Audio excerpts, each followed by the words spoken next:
So I just finished watching episode 10 of season 1 of 24 Legacy. There's only 2 episodes left, so this is my quick reaction and review of the episode. If you've been tracking along with this season, up to this point in time, I've been pretty underwhelmed. The first 6-7 episodes, they just didn't connect to me. The new characters just aren't working as well for me as the characters from the previous seasons of 24.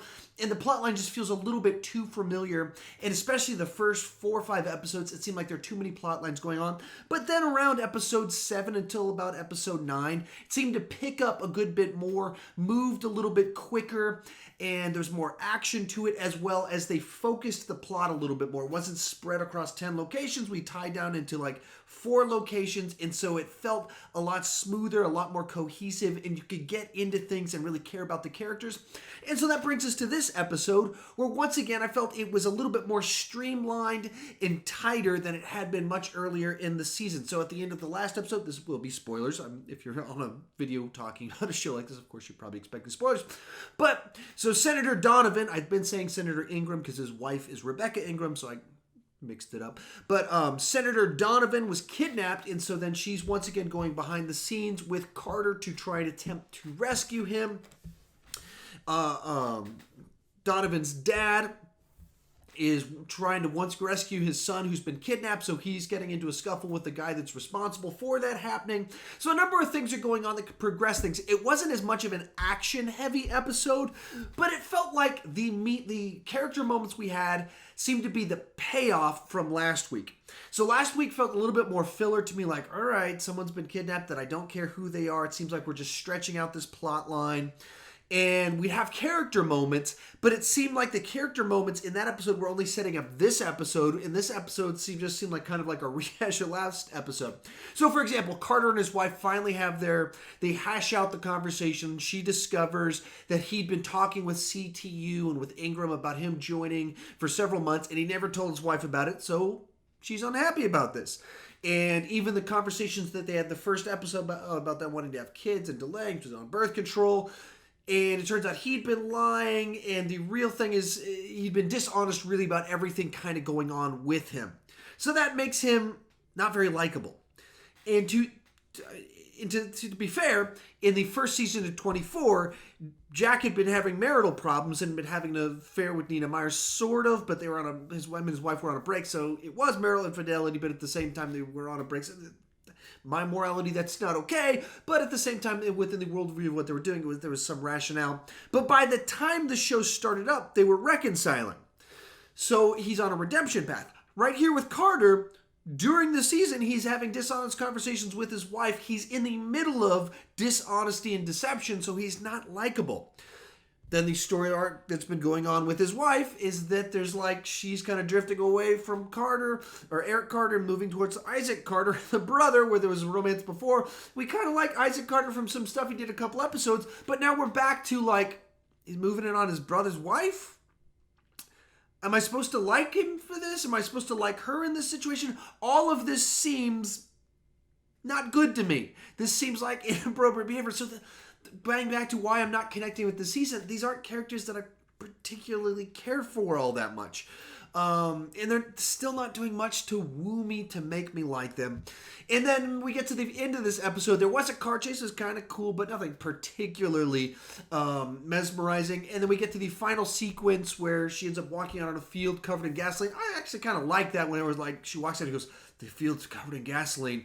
I was like, all right, that's a nice little twist to this. I like where this is headed. I haven't seen that on 24 before. And then when the actual moment happens where Carter comes into the rescue, shoots the guy, flare gets dropped, the way it was edited was bad. Because he shoots him in the head, and then we know that he drops the flare. But we have to show the guy's dad freaking out like, no, my son. So we cut to the guy, no, my son's been shot.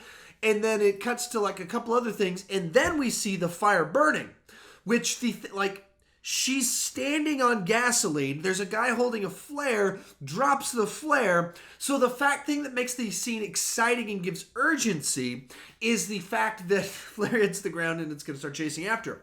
Now, if this had been in a movie that's not in real time, or a TV show not in real time, there's some things you can cheat it a little bit and show it fall in slow motion, her reaction, you can do a lot more. Because it's in real time, it does make it trickier, but the way they did it was awkward. It was weird because there's like the really important thing is this flare, but they instead went for the parent emotional moment, so it made it kind of awkward the way it played out. So I like the episode, a little bit more immediate urgency into it, and the episode ends and you're like, oh, all right, what's going to happen? So that's good.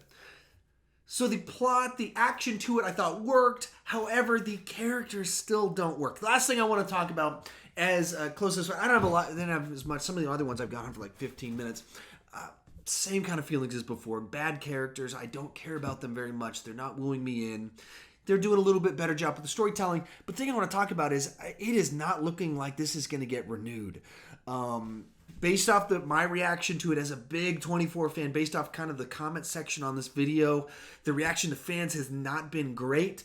But more importantly than that, so this first episode of the season start off with 17.58 million views. I'm not quite sure if that's the live airing views or with the DVR, but that's the standard by which the starting point for which they were.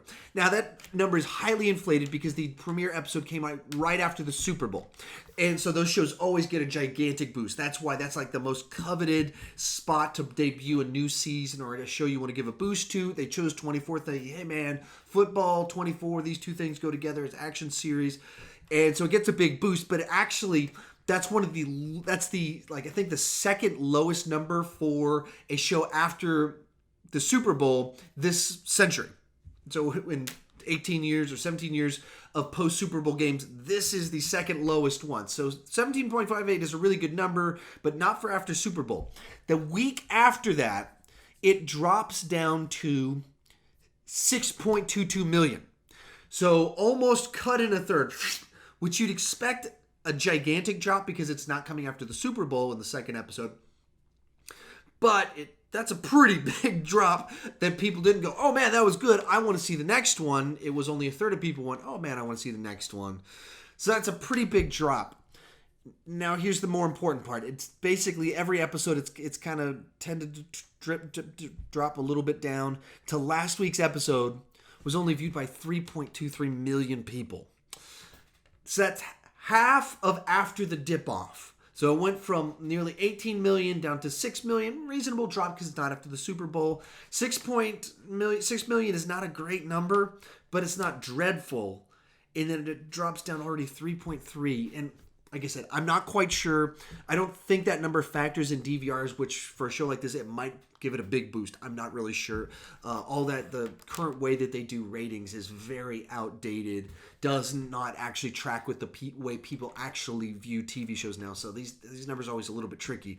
But the key thing is by the one number, or the not one number, but by the number that is tracking on this website I'm looking at, Wikipedia, whichever number it's going for, it's dropped a third and then a half of that third.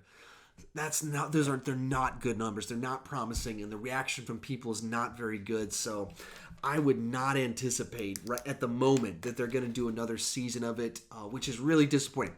Now, 24 tends to be viewed by demographics that are really good for advertisers. It's watched by people that have disposable income.